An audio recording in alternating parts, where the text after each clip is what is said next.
Անչափահասի նկատմամբ սեռական բռնի գործողություն է կատարվել Լորիում, մեկ անձ կալանավորվել է։ Ըստ քննչական կոմիտեի հայտարարության, ՄՊ-ն այցելելով անչափահասի բնակության վայր եւ օգտվելով նրա տանը միայնակ գտնվելու հանգամանքից, բռնի սեռական գործողություններ է կատարել վերջինիս նկատմամբ։ Հարուցվել է հանրային քրեական հետապնդում։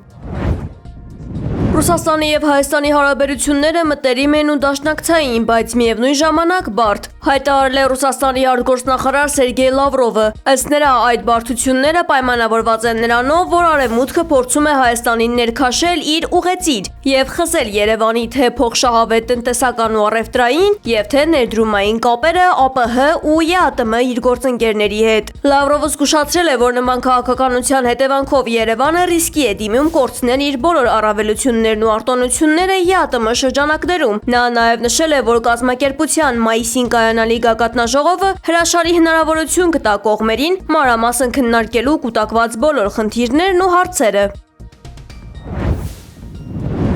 Կեշպով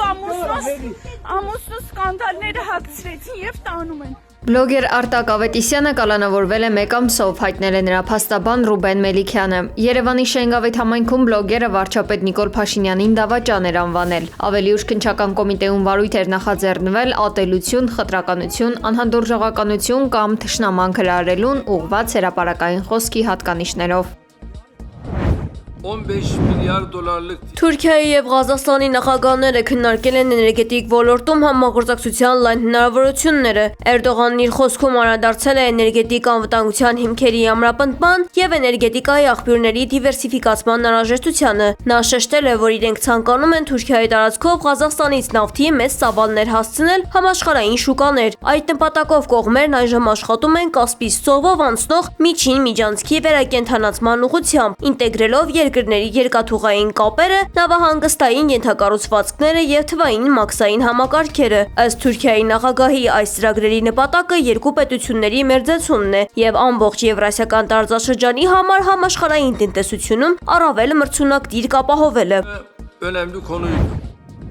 Իրանի արտգործնախարար Աբբաս Արաղչիին Նյու Դելիում կայացած մամուլի ասուլիսի ժամանակ ցուցադրել է ԱՄՆ-ի իսրայելական ագրեսիայի հետևանքով զոհված մինաբի երեխաների լուսանկարները։ Ասուլիսի ընթացքում Աբբաս Արաղչին շեշտել է, որ Իրանը երբեք չի ցանկացել միջուկային զենք ունենալ։ Մենք բազմիցս ասել ենք, որ չենք ուզում ատոմային ռումբ։ Մենք ունենք միայն խաղաղ միջուկային ծրագիր, հայտարարել է նախարարը։ Նա նաև նշել է, որ իրենք բացարձակապես չեն կարող վստահել ամերիկացիներին եւ հենց այդ պատճառով էլ նախքան որևէ համաձայնություն ձեռք բերելը ամեն ինչ պետք է նախապես ճշգրտվի ու պարզաբանվի։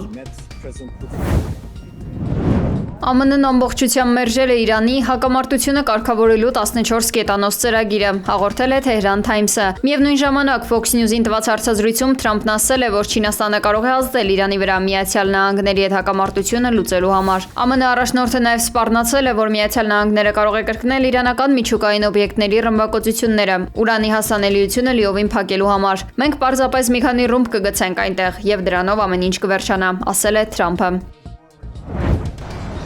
President Xi's an incredible guy. ԱՄՆ նախագահ Դոնալդ Թրամփը վերադառնալով Չինաստանից հայտարարել է, որ Իրանի հարցում ինքը ոչ մի լավություն չի խնդրում Սիից, քանի որ դա փոխադարձ պարտավորություններ է առաջացնում։ Նա վստահություն է հայտնել, որ Չինաստանն ինքնաբերաբար ճնշում կգործադի Թեհրանի վրա, քանի որ իր էներգակիրների ու նավթի մոտ 40%-ը ստանում է հենց այդ առևտրից։ Մինչդեռ ԱՄՆ-ն դրանից որևէ կախվածություն չունի։ Լրագրողները Թրամփին հարցրել են նաև Սի Ցզինփինի այն մեկնաբանության մասին, որն առնչվում էր ԱՄՆ-ի անկմանը։ Թրամփը պարզաբանել է, որ Չինաստանի ղեկավարն այդ մասին խոսել է հրապարակայնորեն, նկատի ունենալով Ջո Բայդենի կառավարման վերջին 4 տարիները եւ այն հսկայական վնասը, որը երկիրը կրել է այդ ընթացքում։ Թրամփի խոսքով Սին նշել է, որ այն, ինչ Թրամփն արել է վերջին 15-16 ամիսների ընթացքում, իսկական հրաշք է եւ որ ԱՄՆ-ն այժմ աշխարհի ամենաակտիվ ու հզոր երկիրն է։ Չնայած Սիի այս մեկնաբանությունը տեսախցիկների առջև չի հնչել, նա նշել է, որ կողմերը չպետք է ընկնեն թուկիտի տեսի թակարդը։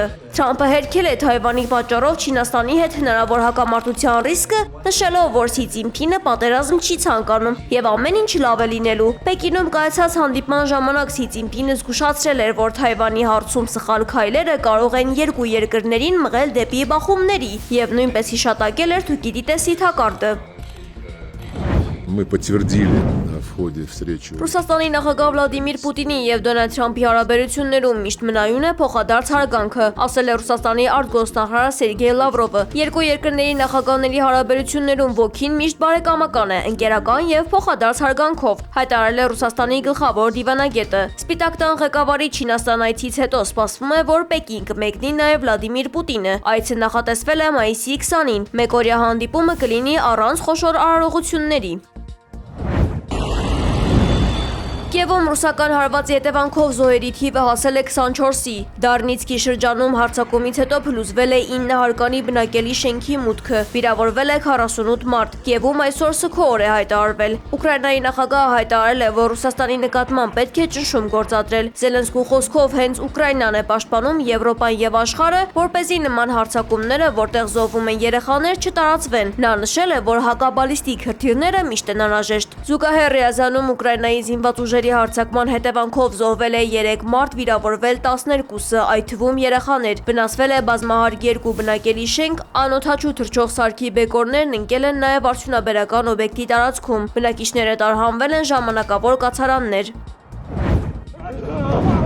Մոսկվան եւ Կիևը այսօր 205-ը 205-ի դիմաց գերիների փոխանակում են իրականացրել, հաղորդել է Ռուսաստանի պաշտպանության նախարարությունը։ Ուկրաինական կողմը դեռևս չի մեկնաբանել տեղեկությունը։ Ռուս զինծառայողները տեղափոխվել են Բելարուս բժշկական զննության։ Փոխանակումը կազմակերպվել է Արաբական Միացյալ Էմիրությունների միջնորդությամբ, նշվել է Ռուսաստանի Դաշնության պաշտպանության նախարարության հայտարարությունում։